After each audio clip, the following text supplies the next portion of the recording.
بسم الله الرحمن الرحيم الحمد لله رب العالمين والصلاة والسلام على نبينا محمد وعلى آله وأصحابه أجمعين. Ассаламу алейкум ва рахматуллахи ва баракатух. Құрметті бауырлар, қадірменді тыңдарман қауым, біз имам ан-Науауидің 40 хадис жинағына шейх Аллама Абдул-Азиз ибн Баздың, Аллах оны рахымына бөлесін, жасаған шархымен танысуды одан әрі жалғастырамыз. Әрі біз бүгін осы жинақтың бірінші хадисі عن أمير المؤمنين أبي حفص عمر بن الخطاب رضي الله عنه تعالى عنه قال: سمعت رسول الله صلى الله عليه وسلم يقول: إنما الأعمال بالنيات وإنما لكل امرئ ما نوى فمن كانت حجرته إلى الله ورسوله فحجرته إلى الله ورسوله ومن كانت حجرته للدنيا يصيبها أو امرأة ينكحها فحجرته إلى ما هاجر إليه. رواه إمام المحدثين أبو عبد الله محمد ابن إسماعيل ابن إبراهيم ابن المعيرة ابن بردزبة البخاري وأبو الحسين مسلم ابن الحجاج ابن مسلم القشيري النيسابوري في صحيحيهما اللذين هما أصح الكتب المصنفة. деген хадис мүминдердің әміршісі Абу Хафс Умар ибн аль-Хаттаб, Аллах оған разы болсын, былай деді: мен Аллахтың елшісінен саллаллаху алейхи уассалам былай деп естідім: амалдар ниетке байланысты бағаланады және әрбір адамға оның ниет еткені ғана беріледі. Кімнің қоныс аударуы, яғни хижрасы Аллах пен оның елшісіне болса, соның хижрасы Аллах пен оның елшісіне болады. Ал кімнің қоныс аударуы, яғни хижрасы дүниелік игілікке қол жеткізу үшін немесе әйелге үйлену үшін болса, оның хижрасы сол нәрсеге болады деген хадис. Содан кейін имам ан-Науауи бұл хадисті хадис танушылардың қос имамы Абу Абдуллах Мухаммад ибн Исмаил ибн Ибрахим ибн аль-Муайра ибн Бардизба аль-Бухари және Абу аль-Хусейн Муслим ибн аль-Хаджач ибн Муслим аль-Кушайри ан-Нейсабури, Аллах оларға разы болсын, адам тарапынан жазылған кітаптардың ішіндегі ең сенімдісі болып табылатын өздерінің екі сахих жинақтарында риуаят еткен дейді. Шейх Аллама Абдул-Азиз ибн Баз осы берекелі хадиске түсіндірме жасап, бұл хадис Омар ибн аль-Хаттаб аль-Фарухтың, Аллах оған разы болсын, хадисі дейді. Ол тура жолмен жүргізілген, яғни аль-Халифату ар-Рашид, ізгі төрт халифаның екіншісі болып табылады. Яғни Абу Бакрдан кейінгі пайғамбарымыз саллаллаху алейхи уассаламның пайғамбарымыз саллаллаху алейхи уассалам қайтыс болғаннан кейін Абу Бакр болды. Мұсылмандардың басшысы Абу Бакр қайтыс болған сәтте билікті Омарға тапсырып кетті. Міне сол екінші халифа болды. Ол хижраның 23-ші жылы Зүл-Хиджа айында шахид болып дүниеден өтті. Және бүкіл мұсылмандардың бір ауызды келісімі бойынша ол Абу Бакр ас-Сыдықтан кейінгі сахабалардың ішіндегі, оларға Аллах разы болсын, ең абзалы болып саналады. Жалпы пайғамбарлардан кейінгі ең жақсы адамдар бұл сахабалар, және сол сахабалардың ішіндегі ең бірінші, ең абзалы солардың Абу Бакр, содан кейін Омар радиаллаху анху, содан кейін Осман, содан кейін Али радиаллаху анху. Және бұл ахли суннаның басқа топтардан, ағымдардан, адасқан ағымдардан ерекшелейтін сипаты, біздің барлығымыз міне осы тәртіпке сенуіміз керек. Яғни пайғамбардан кейінгі ең жақсы адамдар, олар бірінші Абу Бакр, содан кейін Омар, содан кейін Осман, содан кейін Али. Аллах оларға және бүкіл сахабаларға разы болсын дейміз. Содан кейін шейх ибн Баз, ол, яғни Омар ибн аль-Хаттаб, мен Аллахтың елшісінен саллаллаху алейхи уассалам: иннамал аъмалу бинният ва иннама ликулли имриин ма нава. Амалдар ниетке байланысты бағаланады. Әрбір адамға оның ниет еткені ғана беріледі деп риуаят етті. Бұл хадис ұлы хадистердің бірі дейді шейх ибн Баз.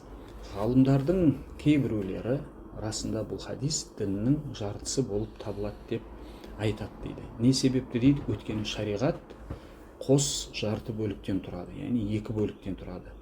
Шариғаттың бір бөлігі жүрекпен байланысты дейді, ал екінші бөлігі сыртқы дене мүшелерімен жасалатын амалдармен байланысты дейді. Мысалы, намаз, зекет, ораза сияқты амалдар бұл сыртқы, яғни дене мүшелерімен жасалатын амалдар және сыртқы амалдарға жатады. Ал бұл хадис жүрекке қатысты амалдармен байланысты. Яғни адамның жүрегінде сенім, ниет, солардың барлығы мұсылман адамның жүрегіне қатысты амалдармен байланысты.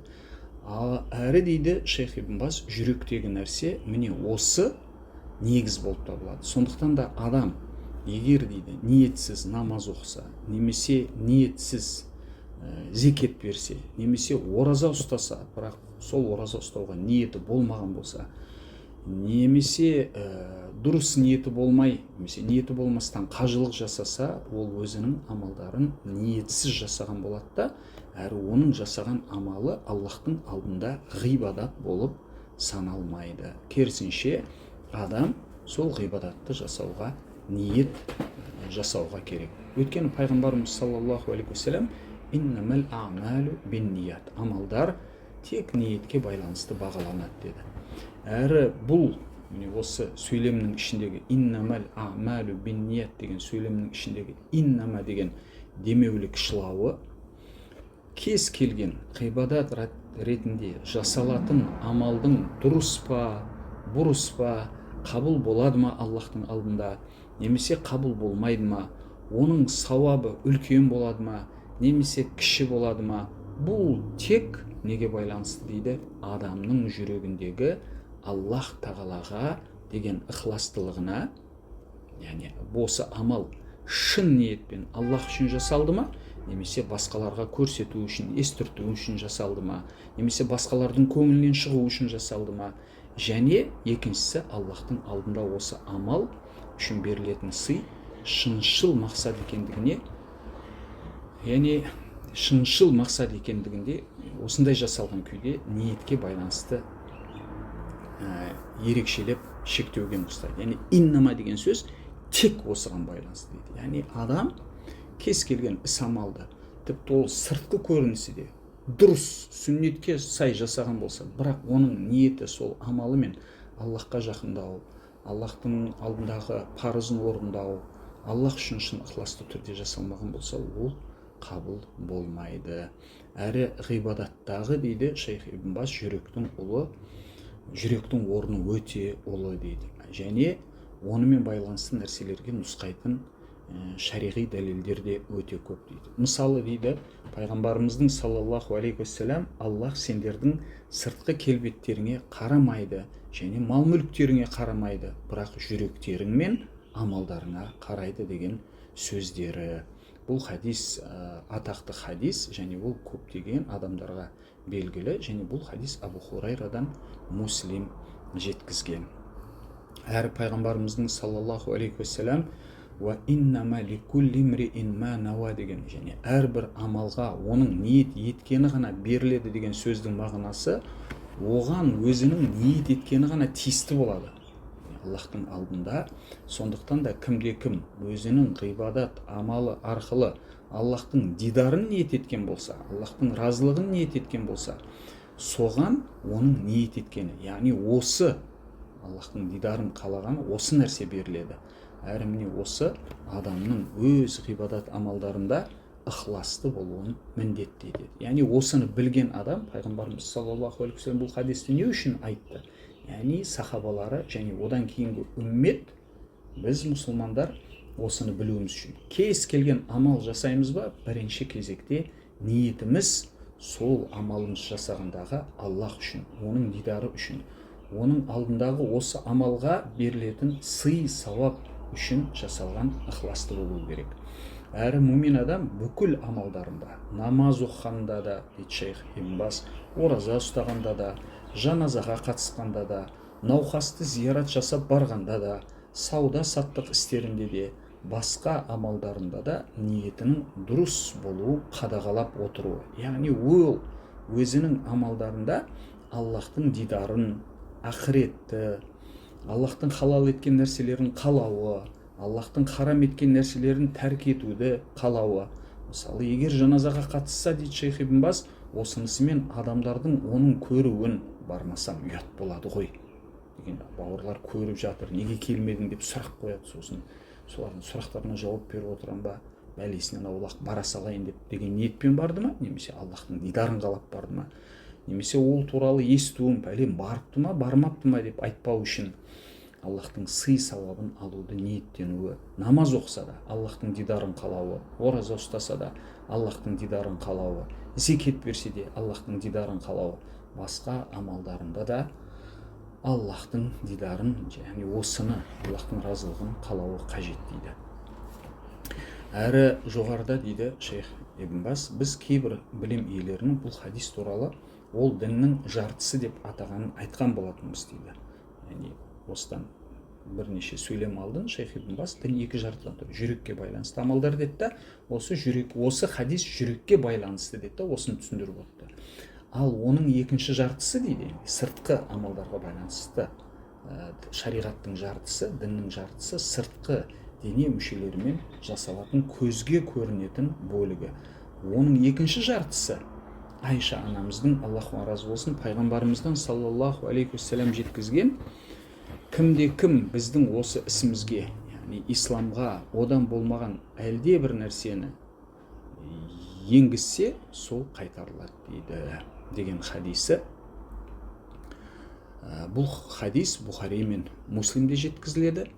Әрі бұл хадистің басқа риуаятында кімде-кім біздің нұсқауымыз болмаған әлде бір амалды жасаса, ол қайтарылады деп айтылған. Әрі міне осы Айша анамыздан жеткен бұл хадис амалдардың сыртқы, яғни көзге көрінетін жақтары мен үкімдеріне байланысты дейді шейх. Әрі кез келген ғибадат амалдың сыртқы кейпі міндетті түрде шариғатқа, яғни шариғат дегеніміз не бұл? Шариғат дегеніміз пайғамбарымыз Мұхаммад саллаллаху алейхи уассалам тілімен істеңдер деп айтып, немесе өзі соны көрсетіп, немесе біреу соны істеп жатқан болса, сахабаларынан соны растап, осыны дұрыс деп, яғни оны тыйым салмай, иқрар деп айтады шариғатта, сөйтіп өзінің сүннетімен бекіткен амал, міне осы шариғат болып табылады. Пайғамбарымыздың саллаллаху алейхи вассаламның демек сүннетіне сәйкес болуы керек. Сондықтан да дейді шейх ибн Баз, дін екі бөлікке бөлінеді дейді. Біріншісі ниетке байланысты, әрі ол туралы міне осы біз бүгін бастаған Омардың, Аллаху разы болсын, хадисінде айтылған, және екіншісі амалдың сырттай көрінісіне байланысты. Яғни дене мүшелерімен адамдардың сырттай көзге көрінетін ғибадаттар. Әрі ол туралы Айша анамыздың, Аллаху разы болсын, хадисінде баяндалған дейді. Демек дейді шейх, амалдың жарамды және Аллахтың алдында қабыл болуының шарты екеуі дейді. Демек кез келген ғибадат амалы, садақа болсын, намаз болсын, хиджра болсын, қажылық болсын, умра болсын, кез келген амал жарамды болу үшін, дұрыс болу үшін және Аллахтың алдында қабыл болу үшін ол осы екі шартқа негізделу керек. Сол екі шарт міндетті түрде орындалу керек. Екеуінің біреуі орындалмаса, бір шартпен ол қабыл болмайды. Міндетті түрде екеуі де қос орындалу керек. Біріншісі, ол амал тек Аллах үшін ғана жасалу керек, және екіншісі, ол амал міндетті түрде шариғатқа сәйкес болуы керек. Аллах үшін жасалуы оның ла иляха иллаллах, Аллахтан басқа құлшылыққа лайықты құдай жоқ куәлігінің құрамына. Яғни мұсылман адам ла иляха иллаллах, Аллахтан басқа құлшылыққа лайықты құдай жоқ деп куәлік берген кезде, ол осы куәлігімен бүкіл ғибадатым, бүкіл іс амалдарым тек Аллах үшін ғана жасалады деп не береді? Уәде береді. Осы өзіне ант береді және осы куәлікті береді. Ал шариғатқа, сүннетке сәйкес болу амалдың бұл Мұхаммад Расулуллах, Мұхаммад Аллахтың елшісі деген куәліктің құрамына кіреді. Не үшін? Өйткені Аллахтан басқа құлшылыққа лайықты Құдай жоқ деген адам бүкіл іс амалын Аллахқа арнайды. Мұхаммад Аллахтың елшісі деп куәлік берген адам Мұхаммад қана Аллахқа құлшылық етуді орнатқан Аллахтың пайғамбары. Және оның орнатқан нәрсесі ғана шариғат болып табылады. Және тек соның орнатқан нәрсесімен ғана мен Аллахқа жақындай аламын. Және Мұхаммад саллаллаху алейхи уассалам орнатпаған әлде бір іспен Аллахқа жақындауға мүмкін емес дейді. Міне осы екі шарт түгел қосылған жағдайда ғана оның амалы дұрыс болады және Аллахтың алдында қабыл болады. Сондықтан да дейді шейх Ибн Бас, Аллах оны кең рахымына бөлесін, адам сол арқылы Аллахқа жақындайтын амал міндетті түрде Аллах үшін ғана жасалуы және міндетті түрде шариғатқа, яғни сүннетке сәйкес болуы қажет дейді. Бұл туралы Аллах тағала былай деген деп: "Фаман кана ярджу лиқаа раббихи фальяъмал амалан салихан ва ла юшрик би'ибадати раббихи ахада". Кахф сүресінің 110 аятын келтіреді. Сондықтан да кім Раббысына жолығуды үміт етсе, ізгі салиқалы амал жасасын және өзінің жасаған құлшылығында Раббысына ешкімді серік қоспасын дейді. Шейх Ибн Бас осы аяттағы "Фаман кана ярджу лиқаа раббихи фальяъмал амалан салихан", сондықтан да кім Раббысына жолығуды үміт етсе, ізгі салиқалы амал жасасын деген сөздер, яғни қандай амал? Сүннетке, шариғатқа сәйкес амал жасасын дегенді. Ал «Вала юшрик би'ибадати раббихи ахада», және өзінің құлшылығында Раббысына ешкімді серік қоспасын деген сөздер, бұл оның іс амалдарында ықыластылық жасасын дегенді білдіреді. Яғни осы іс амалын тек қана Аллахқа, Раббысына ғана арнасын және Аллахпен бірге басқа ешкімге, әруақтарға да, әулиелерге де, пайғамбарларға да, басқаларға да арнамау керек. Тек қана Аллахтың разылығын көздеу керек. Әрі амалдар дейді шейх, міндетті түрде шариғатқа, яғни пайғамбарымыз саллаллаху алейхи уассаламның сүннетіне сәйкес, әрі міндетті түрде жалғыз Аллахқа ғана арналған болуы қажет. Содан кейін пайғамбарымыз саллаллаху алейхи уассалам бұл хадисте осыған мысал келтіреді. Пайғамбарымыз саллаллаху алейхи уассаламның ұлы тәрбиеші болғандығының бұл ұлы бір мысалы. Пайғамбарымыз саллаллаху алейхи уассалам негізді ережені түсіндіргеннен кейін осы ережеге амал етудің бір үлгісін, яғни мысалын келтірді. Және فَمَنْ كَانَتْ حِجْرَتُهُ إِلَى اللَّهِ وَرَسُولِهِ فَحِجْرَتُهُ إِلَى اللَّهِ وَرَسُولِهِ وَمَنْ كَانَتْ حِجْرَتُهُ لِلدُّنْيَا يُصِيبُهَا أَوْ امْرَأَةٍ يَنْكِحُهَا فَحِجْرَتُهُ إِلَى مَا هَاجَرَ إِلَيْهِ деді. Кімнің қоныс аударуы, яғни хижрасы, көшуі Аллах пен оның елшісі үшін болса, соның хижрасы Аллах пен оның елшісіне болады. Ал кімнің қоныс аударуы, хижрасы дүниелік игілікке қол жеткізу үшін, немесе әлде бір әйелге үйлену үшін болса, оның хижрасы сол, ол не үшін көшкен болса, хижра жасаған болса, Аллахтың алдында сол нәрсеге хижраға жасаған болады деді. Әрі адамдар дейді шейх, бұл пайғамбардың саллаллаху алейхи уассалам дәуірінде орын алғандай ширк, көп құдайшылық елінен таухид, бір құдайшылық еліне қоныс аударды, хижра жасады. Әлі де көптеген адамдар осындай хижраны жасайды. Ол кезде мұсылмандар меккелік мүшриктердің қудалауынан құтылу үшін Мәдинаға көшті. Сонда адамдардың арасында, Меккеден Мединаға көшкендердің арасында бір кісі дәл осындай, яғни әйел үшін, үйлену үшін көшкен болатын. Және пайғамбарымыз саллаллаху алейхи уассалам бұл хадисте де осыны мысал келтіріп, кім Аллах үшін, дінін сақтау үшін, ширк пен күпірліктен қашу үшін хижра жасаса, оның хижрасы Аллахқа жасалған шынайы хижра болып есептеледі. Бұны сахабалар істегендей. Сахабалар Меккеден Мединаға не үшін көшті? Өйткені біріншіден Аллахтың және оның пайғамбарының әмірін орындап көшіңдер деп айтты Аллах, және Аллахтың елшісі оларға көшіңдер деді. Не үшін көшіңдер деді? Діндерін сақтап қалу үшін, көпірліктен қашу үшін, және сол қоныс аударған жерінде өздерінің дінін ашық түрде ұстану үшін. Оның хижрасы Аллахқа және оның елшісіне жасалған дұрыс, яғни жарамды, Аллахтың алдында қабыл болатын хижра болады деді. Ал кім дүниелік мақсатпен басқа елге көшсе дейді шейх, мысалы Британиядан немесе Америкадан бүгінгі күні ислам еліне дінін сақтау үшін емес, дүниелік мүдделермен, немесе сол өзі көшіп жатқан ислам еліндегі әлде бір әйелге үйлену үшін, немесе діннен басқа кез келген мақсаттармен көшсе, онда оның хижрасы сол өзінің ниет еткен нәрсесіне ғана көшу болып саналады. Ол Аллах үшін қоныс аударған мұхажир болып саналмайды. Өйткені ол осы өзін қоныс аударуға итермелеген мүдделер. Мысалы, біреулер сауда-саттық, немесе үйлену, немесе біреумен кездесу үшін, мысалы туысқандарымен қайтадан кездесу үшін көп жылдардан бері мысалы басқа елде тұрды.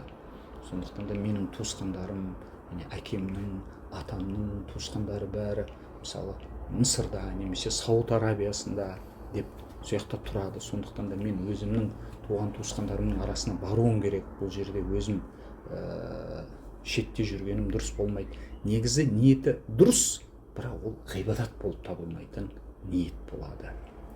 Әрі ол Аллахтың алдында, Аллах үшін жасалған амал болу үшін, ол ондай ниетпен емес, ол қандай ниетпен? Дінімді сақтап қалуым керек, балаларымның дінін сақтап қалуым керек.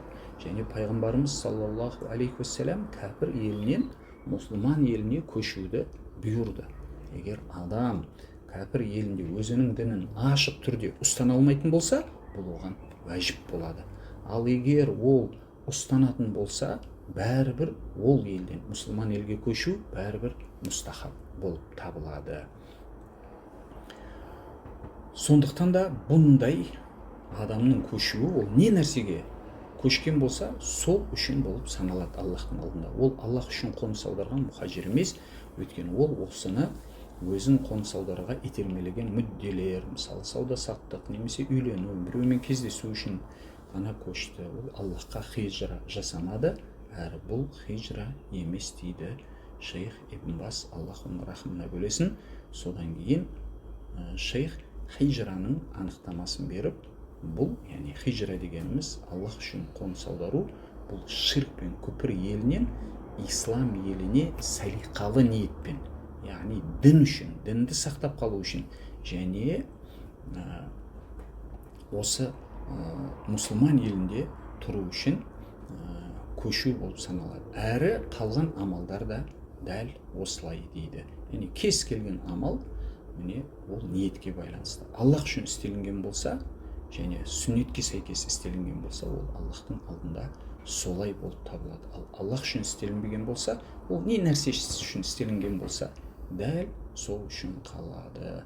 Сондықтан да адамдар, әсіресе бүгінгі күні көптеген адамдар намаз оқып жүрген болуы мүмкін, бірақ не үшін намаз оқып жүрсін десе, мына көрші шалдар бәрі намаз оқиды. Сондықтан да бір өзім шетте қалып жүрем ба, отырған кезде ұяламын, айтады маған, бетіме салады. Сондықтан да мен намаз оқимын деп.